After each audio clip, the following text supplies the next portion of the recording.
José, j'aurais envie de débuter par une boutade. Puis, comment vont les sanctions? Les sanctions économiques contre la Russie?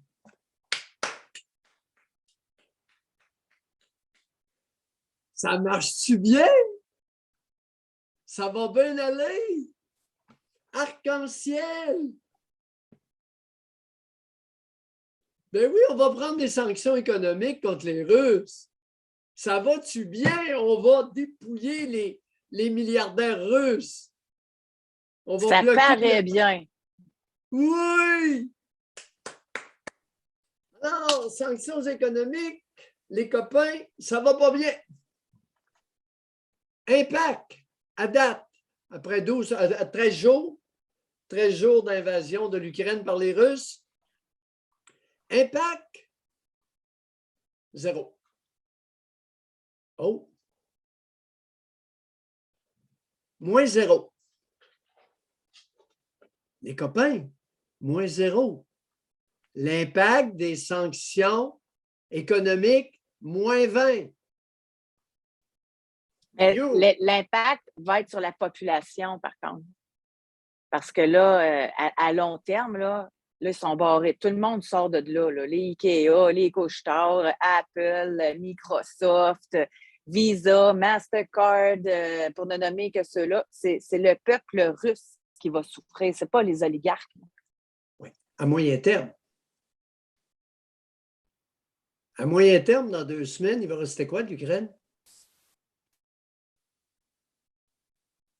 Possiblement 0. Ah! Ben, on pensait que ça irait plus vite, les sanctions. Et là, attends un petit peu, attache ta tuque. Attache ta tuque, les amis. Attachez vos tuques avec de la broche. Les tsunamis. Parce que là, si l'Allemagne continue de s'opposer au blocus de pétrole vers l'Europe, vous êtes dans le trouble. Si vous bloquez le blé de Russie et d'Ukraine partout, envoyé partout sur l'Europe, vous allez avoir faim tantôt, les copains européens. Nous autres, c'est pas pire ici. Sais-tu qui m'a sensibilisé à ça? C'est notre ami Jason Kenney, premier ministre de l'Alberta. Le gars est brillant. Oui. Proactif. Déclare hier, la province, plus de taxes provinciales sur la gasoline. Hein? Les amis, qu'est-ce qu'il fait là? Ouais. Parce que lui, il sait que le pétrole va coûter une beurrée tantôt. Oui. Si vous pensez qu'à 2 piastres le litre, ça n'ira pas plus loin que ça, calculez 4 piastres le litre dans 3 semaines. Prévision de Mayou. Tu sais, je ne connais rien, moi, là. Je suis un psychiatre. Bah, j'ai le droit de... Mais vous pensez que ça peut monter jusqu'à 4 piastres? Veux-tu que je dise 8? Non, mais je ne veux pas que vous disiez n'importe quoi. Là. Je veux que vous parliez de ce que vous pensez. Là. Vous pensez que ça peut monter jusqu'à 4? Ben, dans 3 semaines, au moins doubler le prix actuel. Voyons. Prix du blé, votre pain, vous allez le payer une toast. Vous n'avez pas l'air à comprendre. Qu'est-ce qui se passe? Vos sanctions économiques sont en train d'avoir un effet boomerang et de vous arriver non pas dans le derrière de la tête, mais en pleine face. C'est un point de vue. C'est un point de vue. Ce matin, dans le journal, un appel à l'aide pour défendre l'article. Hein? José, Anne-Caroline Desplanques, une journaliste chez Québécois. La Russie inquiète les territoires du Nord canadien. Qu'est-ce que c'est ça, cette affaire-là? Au pôle Nord, c'est une voie de passage. Les Russes l'aiment, cette voie de passage-là. Ils ont mis une coupelle Ils ont militarisé d'ailleurs. Ils une sont coupelle prêts, de eux autres. sous-marins nucléaires. On va y arriver au nucléaire. Je vais terminer là-dessus. Fait que là, veux-tu pas que le Yukon, les territoires du Nord-Ouest puis le Nunavut, tête Ottawa. Hey, on a peur. On a peur des Russes. Vous avez raison d'avoir peur des Russes. Vous allez être envahis, puis ça ne sera pas long. Le Yukon, territoire du Nord-Ouest, puis le Nunavut, vous bordez le pôle Nord, tout ça va appartenir à la Russie. Si vous ne faites pas comme Anita Anand et n'allez pas pleurer dans la jupe des Américains. C'est là que le bas blesse.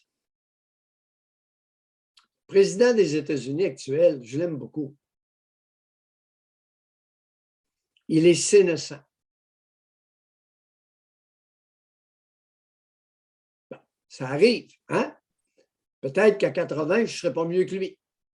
Fait que d'aucuns pourront dire, ben, Mailloux est sénescent. Ça se pourrait que ça arrive. Que ça arrive, ça m'arrive même avant ça. Kamala Harris, elle est bien gentille, elle paraît bien, belle manière. Et l'autre, je ne suis pas capable, par exemple. Là, Nancy Pelosi, 80, la face est tirée comme une balloune qui est prête à péter. Elle a 80, les amis. Regardez, son chirurgien plastique est un génie. Elle a 80 et dans une entrevue récente que j'ai écoutée, elle est sénescente elle aussi. C'est que là, vous avez si Joe Biden, président des États-Unis, sénescent, la présidente du Congrès américain sénescente et la toute belle et ravissante Kamala Harris. Je suis sérieux, ce n'est pas un sarcasme, c'est une très belle femme. Alors, Anita Anand, la ministre de la Défense du Canada actuellement, une femme pour qui j'ai beaucoup de respect, s'en va pleurer dans les jupes de tout ce monde-là. Elle a raison. Elle a raison. Là, on va être obligé de faire un front commun au pôle Nord. Elle a raison. J'allais dire le nucléaire. Bon, là, les amis, on va se parler entre adultes. Vous allez tasser les enfants, là. Mesdames, messieurs, ça fait une quarantaine d'années qu'on a des missiles aux États-Unis, en Russie, maintenant en Chine, en Israël. On a des missiles avec des têtes nucléaires. Bon. Quand ça explose, ça fait du dommage. Ça fait du dommage. Rappelez-vous la première expérience américaine, Hiroshima-Nagasaki. La grosse Bertha sur Hiroshima, 80 000 morts, d'un coup. Nagasaki, 40 000 morts, d'un coup. Les Japonais disent « Oh, oh, on a assez, on arrête la guerre du Pacifique. » N'eût été des deux bombes atomiques, vous êtes-vous déjà demandé combien de morts il y aurait eu entre la bataille du Pacifique japano-américaine? Je ne le sais pas. Personne ne le sait. Ce qu'on sait, c'est qu'avec deux bombes atomiques, c'était fini. Les Japonais disent, on capitule, nous autres, on en a assez. Alors, quelle est votre crainte actuelle du nucléaire? Vous avez peur de mourir? Ça se pourrait. Vous ne faites rien? Il va y avoir beaucoup de morts. Puis ça va vous coûter une beurrée. Votre vie ne sera plus pareille. Votre vie ne sera plus pareille.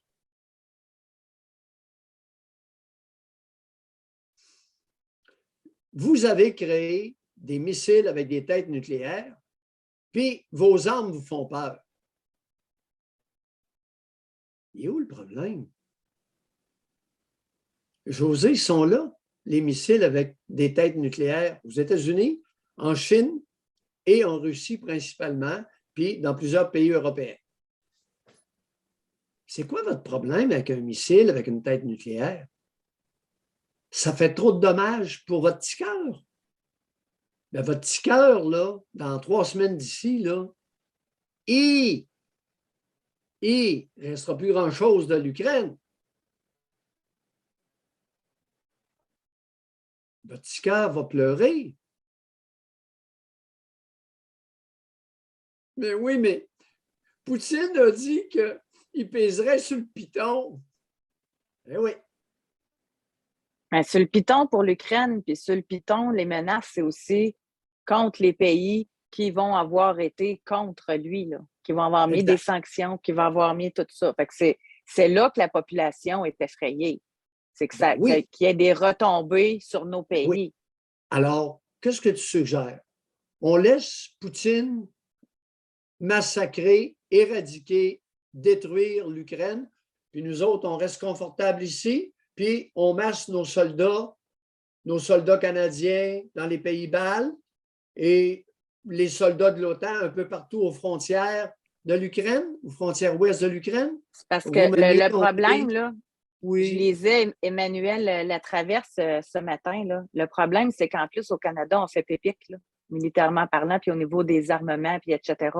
Parce qu'il n'y a pas eu il n'y a pas eu d'investissement à ce niveau-là. On est très en retard, même par rapport à l'investissement qui avait supposé être fait. On attend encore des destroyers, on attend encore, comme il le mentionne dans l'article, ils ne savent même pas qu'est-ce qui va remplacer les CF-18 en 2032. On est super en retard.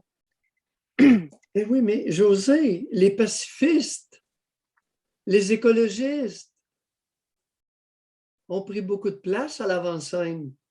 J'ai mentionné tout à l'heure Stephen Guilbeault, puis sa collègue Laure Varidel. C'était des leaders adulés. C'est beau. C'est beau l'écologie, c'est beau le pacifisme. Peace and love. Ouh. Mais un aurait pu ne pas empêcher l'autre, par contre. Là. Tu peux avoir des valeurs pro-environnementales puis garnir ton pays militairement. Là. Non, pas dans l'esprit de notre collectivité. C'est un ou l'autre.